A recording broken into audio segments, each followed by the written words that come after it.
Please don't forget, grab your drinks over there at the bar. Please tip your staff because they work very hard. I want to tell you guys a quick story. I like to call this story Coca Leaves, Cocaine, and Coca-Cola. It's got 3 facts and a little question I want to leave you with to chew on. Fact number 1, Coca-Cola used to contain cocaine. A lot of people think that's an urban legend, but it's straight fact. In the 1880s and 1890s, up until 1906, Coca-Cola actually contained cocaine. Because Coca-Cola is made with coca leaves and cola nuts and sugar and water and a little bit of other stuff. Coca leaves contain cocaine, so if you're using coca leaves to make something, it's going to contain a little bit of cocaine. And at the time, this wasn't edgy, this wasn't cool, nothing like that, because at the time, there was no DEA, there was no FBI, there was no Border Patrol. There was morphine over the counter, and there was heroin in a cough syrup that you gave to children, so it might not be good for them, but they would surely sleep, and they would definitely stop coughing.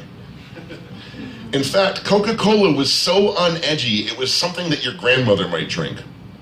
It was a temperance drink. See, back in the 1880s and the 1890s, the Italian and the Irish were not quite white. There were a lot of Catholics moving into the country, and the Protestants who owned most of the land didn't like their drinking habits. So prohibition of alcohol wouldn't come around until the Great Depression, but it started in counties in the Deep South, in Alabama, in Mississippi, and in Georgia. And in Georgia is where Coca-Cola was founded. It was a temperance drink. Don't drink alcohol. Have a little pick-me-up. It's only got a little bit of cocaine, but you can have a lot of glasses of Coke, you know what I'm saying? Fact number 2. Coca-Cola still contains the rest of the coca leaf. They're not going to get rid of the leaf. That's what makes it Coca-Cola. It's coca leaves and cola nuts and sugar and water and some other stuff. All they took out was one chemical in that leaf, the cocaine. And they only got rid of it because of racial profiling. See, in that same Deep South where in the 1880s and the 1890s, they were trying to target alcohol to go after the Irish Catholics, rumors started to spread in Southern newspapers and in Baptist churches that cocaine made black people bulletproof. At the time, Southern sheriffs used .32 caliber pistols. Now, I'm from Pennsylvania. I'm a fan of Lynyrd Skynyrd.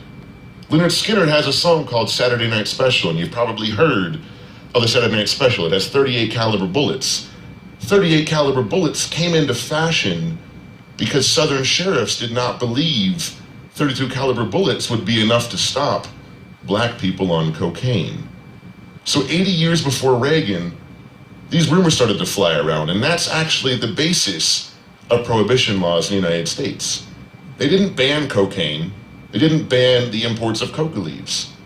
All they did was, in 1906, they passed the Food and Drug Act, which meant for the first time, there were labels on products.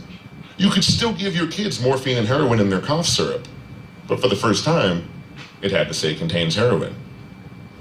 There was going to be a label on Coca-Cola that said contained cocaine, and the Coca-Cola company, with its roots in the Deep South, didn't want that association. So they took the cocaine out of the Coca-Cola. Which brings me to fact number 3. Coca-Cola is now the monopoly supplier of all legal cocaine in the United States. Every ounce of liquid cocaine hydrochlorate that you might have shot into your face at the dentist comes from Coca-Cola. Just like the illegal cartels do in the Andes with, peasants and lime and gasoline and a whole lot of time where they extract the cocaine.